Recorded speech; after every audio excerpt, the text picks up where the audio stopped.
Alors, merci à tous de nous rejoindre sur cette nouvelle vidéo. Aujourd'hui, on va présenter la société Perrault Démolition avec Alban qui a fait l'honneur d'accepter l'invitation pour parler voilà, de son entreprise, de son parcours. Et donc, tout de suite, en fait, on va laisser Alban se présenter. Merci Dempsey pour ce privilège. Donc Alban Perrault, j'ai 35 ans. Je suis directeur de Perrault Démolition, qui est une entreprise familiale qui existe depuis 1960 et qui a été fondée par mon grand-père, William Perrault. Okay. J'ai récemment pris la suite de mon père, Pascal Perrault, qui a été président de la société de 1997 à 2022. D'accord, ok. Donc une entreprise familiale qui a déjà pas mal de vécu. Mon père, mon grand-père ont travaillé, ma mère et ma sœur travaillent actuellement avec nous sur la partie réemploi, sur le site de Chambourcy. D'accord, ok. Alors donc raconte-nous un peu ton parcours au sein de l'entreprise. Alors moi j'ai quitté les études supérieures après ma licence d'histoire. Okay. Et ça n'avait rien à voir avec la démolition. Et du coup, j'ai démarré en février 2009 au sein de l'entreprise familiale. D'accord. Et j'ai commencé en tant que conducteur de travaux, assistant conducteur de travaux auprès des personnes plus expérimentées qui étaient mon cousin et mon grand-oncle. Okay. Et j'ai appris mon métier comme ça. J'ai gravi les échelons, entre guillemets, depuis 10 ans par l'expérience et par l'écoute des personnes plus expérimentées et plus connaisseuses que moi. Ok, d'accord, très bien. Et alors donc du coup, aujourd'hui, tu as repris la direction de l'entreprise. Tout à fait, depuis janvier 2022. Donc une petite année en fait que tu as repris la direction. Et donc tu n'as pas un parcours, on va dire, d'un cursus normal scolaire. Tout à fait. Tu n'as pas fait un BTS, par exemple, travaux publics. Tout à fait. Moi, j'ai un parcours qui est complètement atypique pour quelqu'un du BTP et de la démolition. Okay. Parce que du fait que ça soit une entreprise familiale, moi, j'ai toujours entendu parler de démolition et du BTP en général.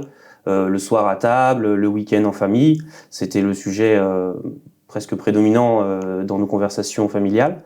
Et du coup, j'ai toujours entendu parler de ce métier, de ce monde-là, les noms des anciens, les noms de clients, des noms d'architectes, de maîtres d'œuvre.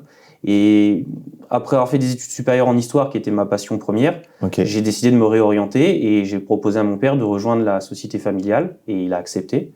Et du coup, j'ai commencé. Alors, je n'ai pas d'expérience chantier, j'ai pas fait de chantier. Par contre, j'ai commencé, je vous dis, au sein des bureaux, à faire les petites études, les petits chantiers, suivre les petites opérations, et puis jusqu'à apprendre mon métier et me développer un peu personnellement de plus grosses opérations, de plus gros chantiers, et puis jusqu'à arriver là, depuis janvier 2022 en tant que directeur de la société. Voilà. D'accord, ok, très bien. Et alors du coup, justement, c'est quoi normalement le parcours classique ? Et puis parle-nous aussi peut-être de tous les métiers qui existent un peu au sein du monde de la démolition. Alors au sein du monde de la démolition et de la déconstruction, comme on l'appelle aujourd'hui, il y a un panel de métiers qui est assez large, qui va pour la partie chantier vraiment de l'opérateur en démolition qui a des qualifications comme les cassettes nacelles, les cassettes de conduite mini-engin. Okay. Après on a des ouvriers plus spécialisés qui sont peut-être un peu plus forts, tout ce qui est oxyde, découpage, chalumeau. D'accord. Certains ensuite évoluent vers plus la conduite d'engin, donc conduite de mini-engin ou conduite d'engin lourd d'un tonnage, on va dire, de 10 à 100 tonnes, pour illustrer un peu les choses. Et après, donc, vous avez les chefs d'équipe et les chefs de chantier, ça c'est vraiment pour la partie, on va dire, opérationnelle et chantier. D'accord, ok. Et après, au sein des bureaux, puisqu'il faut séparer un peu ces deux mondes, même s'ils sont quand même très très liés, au sein des bureaux, vous avez l'aide conducteur de travaux, puis ensuite le conducteur de travaux, et en fonction de la taille de la structure dans laquelle vous évoluez, vous pouvez avoir un directeur de travaux, un directeur d'exploitation, et ensuite soit un directeur général, soit un président. D'accord, ok, très bien. Donc ça montre un peu le panel de tout. Le panel global, oui, qu'on peut voir dans une structure, que ce soit moyenne ou grand ou plus large. Dans ton secteur d'activité. Ouais, tout à fait. D'accord, ok. Et donc depuis pas très longtemps, alors tu nous en diras plus, le monde de la démolition, c'est un peu aggloméré ou fusionné avec le secteur un peu de la du recyclage. Du recyclage, exactement, voilà. Oui, tout à fait. Alors, il faut savoir que nous, Perrault Démolition, on est membre du syndicat professionnel, donc des entreprises de démolition, de déconstruction. Et ce syndicat a fusionné il y a environ 3 ans avec le syndicat des recycleurs. D'accord. Et ça a donné naissance à un syndicat maintenant qui s'appelle le CEDRE, qui est basé au sein des locaux de la FFB à Paris et qui vraiment permet de faire une osmose plus poussée encore entre nos deux métiers qui sont malgré tout complémentaires. Parce que nous, on crée le déchet en déconstruisant, en démolissant. Et le pouvoir échanger professionnellement avec nos recycleurs qui sont à la fois nos clients ou nos exutoires, c'était quelque chose qui tombait, qui était frappé au coin du bon sens. Et qui il y avait une logique. Tout à fait, des synergies plus importantes et des solutions techniques à trouver ou à inventer plus efficacement du fait des échanges entre ces deux pôles, ces deux métiers. Alors donc justement, on disait que dans le sens de la marche, on a le monde de la démolition et donc le monde du recyclage fusionne un petit peu. Tout à fait. Et donc alors pourquoi on a fait ça en fait? Alors la logique c'était de pouvoir être mieux armé et mieux pouvoir affronter les modifications législatives qui allaient être mises en place au cours des dernières années et dans les années à venir encore. Donc le principal enjeu pour 2023, donc c'est la REP qui a été mise en œuvre par le gouvernement et qui doit s'appliquer au 1er janvier.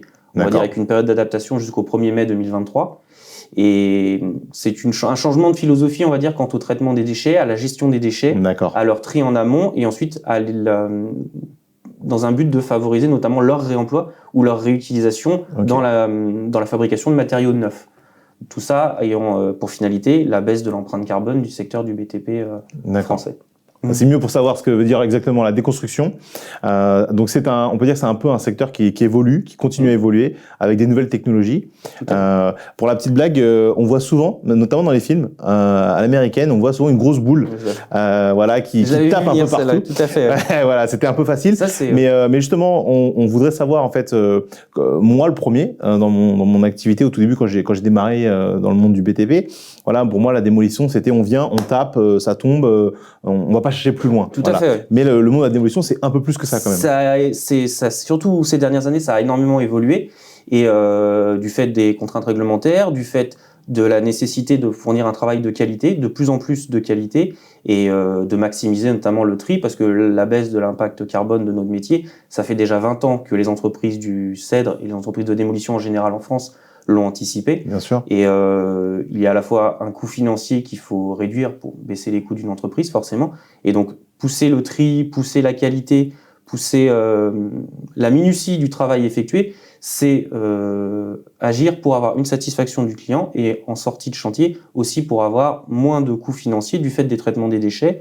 Parce que on peut imaginer, non, on peut tout à fait affirmer que le recyclage est de toute façon meilleur économiquement, meilleur pour la planète, meilleur pour l'environnement. D'accord. Donc concrètement, par exemple, quand on parle de déconstruction, on va par exemple séparer tout de suite sur le chantier la ferraille du béton pour pouvoir justement faciliter le réemploi s'il doit y en avoir ou la réutilisation et après ensuite le tri. Le recyclage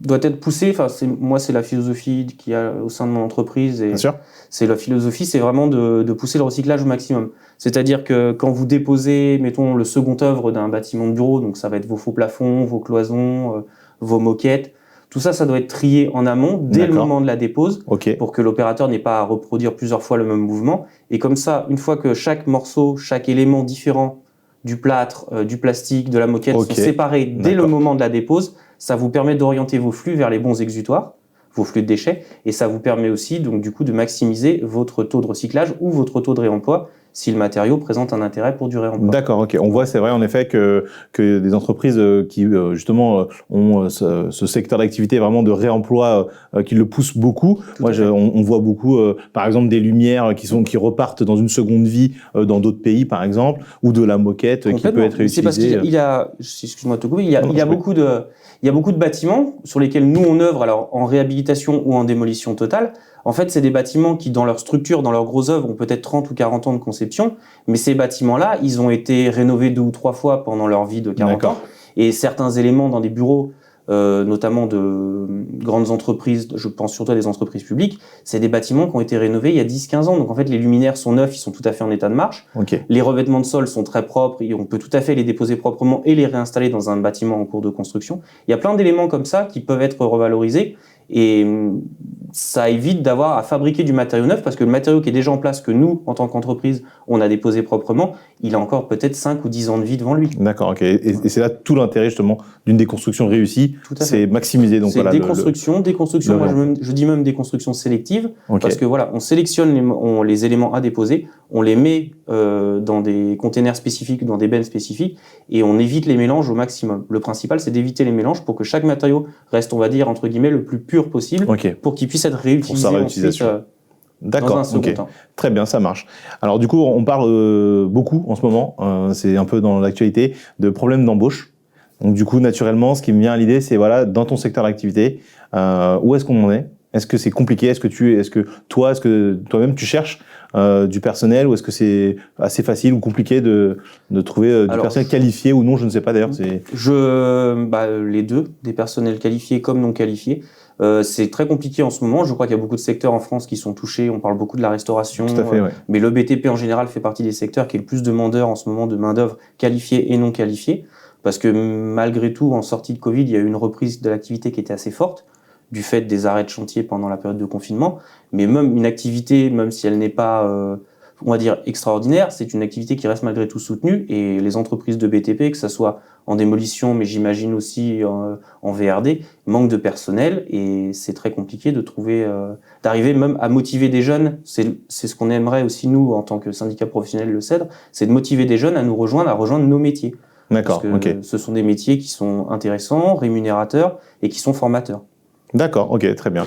Et alors du coup, justement, aujourd'hui, qu'est-ce qu'on conseillerait à un jeune qui veut alors se réinsérer, peut-être changer vraiment de cursus, ou qui voudrait, ou qui ne sait pas du tout comment démarrer dans le BTP aujourd'hui Alors, en fonction des intérêts, des centres d'intérêt de la personne, il y a plusieurs typologies de postes qui peuvent être proposés dans le BTP. Et alors, le poste on va dire de base, mais c'est un poste quand même malgré tout d'ouvrier en démolition ou en désamiantage, d'ouvriers qualifiés ou non qualifiés, sachant que nous, les entreprises de démolition, de construction, on assure énormément de formation en interne. Et l'apprentissage du métier se fait vraiment empiriquement. C'est vraiment de l'expérience accumulée au fur et à mesure du temps et des chantiers. D'accord. Après, en termes de personnel plus administratif, plus suivi de travaux, c'est pareil, il y a des formations, alors ça peut être en 2 ans, des DUT, des écoles en Bac+2, voire même des formations en génie civil, master en génie civil. Ça forme des jeunes qui sont très diplômés et qui sont prêts à rentrer dans le monde professionnel. D'accord, ok. Parce qu'on entend souvent dire, à tort peut-être, mais qu'il n'y a pas d'école de la démolition. C'est vrai, il n'y a pas de BTS propre, par exemple. Non, il n'y a pas d'école propre à la démolition. Je vais parler de la déconstruction pour illustrer un peu mon propos. Nous, en déconstruction, en fait, on touche à de l'amiante, on touche parfois un peu de terrassement, un peu de VRD. On est une profession, bon, évidemment de la démolition et du curage, on est une profession qui est, on va dire, multitâche. Et comme on est souvent, moi j'appelle ça le premier lot, c'est-à-dire sur une opération de BTP, on est toujours le premier lot. Avant de reconstruire un bâtiment ou avant de le réhabiliter, il faut le casser partiellement ou totalement. Donc c'est nous qui arrivons toujours en premier sur les chantiers. Donc effectivement, il faut qu'on soit multicasquette par moment. Et donc un ingénieur formé, alors que ce soit un Bac+5 ou même quelqu'un qui a fait de l'alternance en école, bien sûr. L'expérience qu'il va accumuler sur les chantiers pendant son apprentissage ou même au début de son embauche, ça va très vite lui servir, et ses connaissances théoriques vont aussi très vite lui servir pour être mises en application sur le terrain. Voilà. La démolition, c'est pas non plus le métier le plus compliqué. Par contre, c'est un métier qui est passionnant et qui est très demandeur. Et comme je me répète, il faut vraiment être multitâche et pouvoir s'intéresser un petit peu à tous les corps de métier qui touchent à notre profession. Voilà. D'accord. Donc la curiosité, c'est partie du métier. Ça fait partie des qualités qu'on recherche chez un ingénieur ou un jeune qui serait, je vous dis, un Bac+2 ou un Bac+3, qui serait intéressé par rejoindre les métiers de la déconstruction. D'accord, ok. Donc, en fait, on n'est pas forcé d'avoir justement un Bac+ pour rentrer dans le monde de la démolition, dans ce secteur d'activité. Par contre, c'est un secteur d'activité qui est très formateur. Tout à fait. Voilà. Et si on est passionné, si on aime vraiment le secteur du bâtiment, c'est vraiment un métier. Et ce panel assez large de tâches qu'on a à accomplir et de lots techniques qu'on rencontre en cours de travaux, ça permet aussi, au bout d'un moment, si la personne estime avoir fait, on va dire, le tour du métier, pour parler un peu trivialement, elle peut se recentrer sur quelque chose qui la passionne un peu plus. Le désamiantage ou la déconstruction, ou vraiment que dans la déconstruction, elle aime vraiment que le curage, déshabiller les bâtiments, voilà, le tri des déchets et tout ça. Ça permet aussi de se spécialiser et d'être un peu plus pointu dans un domaine que l'on apprécie plus que les autres. Alors justement, j'aimerais que tu nous dises, dans ton secteur d'activité, qu'est-ce qui a été un peu la rupture, qui a changé un peu la donne Alors, donc j'étais encore très jeune à ce moment-là, je ne travaillais pas, mais je dirais 1997, l'interdiction de tous les matériaux amiantifères. Alors l'amiante, pour rappel, donc c'est un matériau dangereux qui est cancérigène. Et avant, il était produit et utilisé en France dans les bâtiments. Et quand il y avait des démolitions, quand il y avait des déconstructions, c'était mélangé aux autres déchets et ça partait en mélange dans un trou. Il n'y avait pas du tout de cadre réglementaire qui encadrait l'amiante spécifiquement. Et depuis 1997, ça a changé, donc ça fait 25 ans maintenant. Et donc il y a toute une réglementation qui a été mise en œuvre, qui a évolué au fil des années, mais qui est toujours présente et qui est de plus en plus précise, de plus en plus pointue quant à la dépose de ces matériaux-là, parce que ce sont, donc, comme j'ai dit, des matériaux dangereux. Et ça a entraîné beaucoup de changements dans notre profession, avec justement une professionnalisation des procédés, la formation des opérateurs, la formation des encadrants. Et tous ces éléments-là ont vraiment rendu notre métier à la fois plus exigeant, je dirais aussi plus pointu. Et parce qu'en amiante, il faut savoir que dans la dépose des matériaux amiantés, c'est encore à 95% un travail manuel. Il y a très peu de procédés d'automatisation. Il y a quelques innovations qui ont été faites, notamment en France, mais c'est pour des chantiers spécifiques avec des grandes surfaces, plutôt au sol que sur les plafonds. Enfin, c'est des conditions un peu spéciales. Et donc, c'est un métier qui est vraiment encore très manuel. C'est l'opérateur, le salarié qui va vraiment déposer de l'amiante. Donc, pour moi, ça a vraiment été la rupture parce que ça a ajouté une branche complémentaire à la démolition qui est inhérente à la démolition, qui est liée à la démolition dans le sens où maintenant, vous ne trouvez quasiment plus de marché de démolition aujourd'hui où il n'y a pas de l'amiante à déposer au préalable. D'accord. Voilà, pour moi, c'est vraiment ce qui a marqué. Et même quand il n'y en a pas, on a la petite surprise de trouver de l'amiante. Voilà, même quand il n'y en a pas ou que le bâtiment est réputé ne pas en avoir, vous pouvez en cours de curage ou en cours de démolition en trouver caché derrière un mur, sous un plancher, sous un dallage. C'est un matériau donc, qui a été utilisé pendant 100 ans et en 25 ans, on n'a pas déposé l'ensemble de l'amiante qui avait été mise en place dans les bâtiments en France. Et alors donc du coup, pour en revenir un petit peu aux jeunes, qu'est-ce que tu dirais à un jeune qui démarre dans le monde de la démolition ? Ou du moins qui se cherche Si je lui dirais de venir déjà, parce que ce sont des métiers, je l'ai un peu dit avant, mais ce sont des métiers très intéressants, car multicasquettes et avec encore beaucoup de relationnel, beaucoup de liens humains, que ce soit au sein des entreprises ou avec les maîtres d'ouvrage, avec les maîtres d'œuvre. Donc c'est un métier où vous rencontrez beaucoup de monde, où il n'y a pas encore un turnover qui est très grand. Donc si vous inscrivez sur la durée, vous pouvez rencontrer souvent les mêmes personnes, échanger avec elles, nouer des liens de confiance, des liens professionnels ou peut-être même plus des liens d'amitié. C'est un métier qui est plutôt rémunérateur par rapport. Enfin, le BTP en général est un métier, est un secteur où les salaires sont plus élevés que la moyenne nationale. Donc, parce que malgré tout, il faut parler d'argent, c'est quelque chose d'important dans la vie quotidienne. Bien sûr. Et c'est un métier vraiment formateur, c'est un métier empirique où on en apprend tous les jours en fait. La démolition particulièrement, vous n'êtes pas dans le bâtiment dans lequel vous allez travailler, vous n'êtes pas dans les matériaux constitutifs du bâtiment. Donc chaque chantier est différent, chaque situation est différente et c'est ce qui fait un peu le challenge de nos métiers. Chaque désamiantage, chaque recyclage, à chaque fois il y a des enjeux différents parce que les situations sont différentes.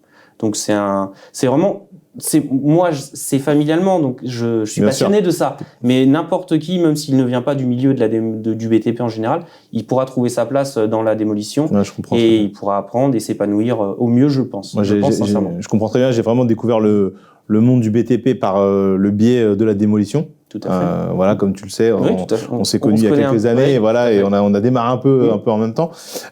Et c'est vrai que c'est un secteur qui est passionnant. Et justement, peut-être parce qu'il n'y a pas d'école, c'est des gens qui apprennent sur le tas et qui apprennent des autres beaucoup. Ça fait une grande famille, tout ça. Et c'est vrai que c'est un métier qui est passionnant, vraiment la démolition, la déconstruction, le tri, enfin vraiment tout ce secteur d'activité. Si je peux me permettre d'ajouter, les différentes sociétés, les différentes entreprises qui constituent le monde de la démolition français. Vous avez à la fois des filiales de grands groupes du BTP français, vous avez des petites structures indépendantes, des grosses structures indépendantes qui existent aussi. En fait, il y a tous les types de structures, tous les types d'entreprises et chacun peut trouver sa place en fait en fonction de ses centres d'intérêt, en fonction de sa personnalité. C'est un secteur qui est demandeur de main-d'œuvre, comme on a déjà discuté, mais c'est un secteur aussi qui, moi j'estime, pour y baigner depuis tout petit et puis pour y travailler depuis 12 ans, j'estime que c'est un secteur qui permet vraiment de se réaliser en tant qu'homme ou en tant que femme, une carrière, tout à fait, réaliser une carrière complète. Tout à fait. On a fait une vidéo justement, la toute première vidéo de la chaîne, qui expliquait vraiment les métiers du BTP, sans forcément rentrer dans un secteur en particulier, mais on expliquait que vraiment dans le BTP, et ça marche aussi dans ton secteur, il y en a pour tout le monde. Tout à fait. Qualifié, non qualifié, personne qui se cherche, personne qui sort de l'école. C'est un métier d'homme et un métier de femme, et on a besoin des gens, on a besoin des hommes et des femmes pour assurer les chantiers, pour assurer notre travail et pour satisfaire nos clients. Voilà. Ok, super. Bah écoute Alban, merci beaucoup en tout cas. Merci vraiment, de m'avoir accueilli. Vraiment merci d'avoir relevé le challenge. Et puis j'espère qu'on se retrouvera sur d'autres vidéos. Merci à vous les compagnons d'avoir suivi la vidéo. La prochaine, ce sera la semaine prochaine. On parlera de l'entreprise Vinci. Mais en tout cas, n'hésitez pas à vous abonner pour suivre la chaîne. On n'oublie pas ici, on parle du BTP, de tout ce qui touche au BTP. Donc si vous êtes passionné, curieux, vous sortez de l'école, vous êtes conducteur de travaux ou peu importe, n'hésitez pas à vous abonner. Et encore une fois, merci Alban d'avoir participé.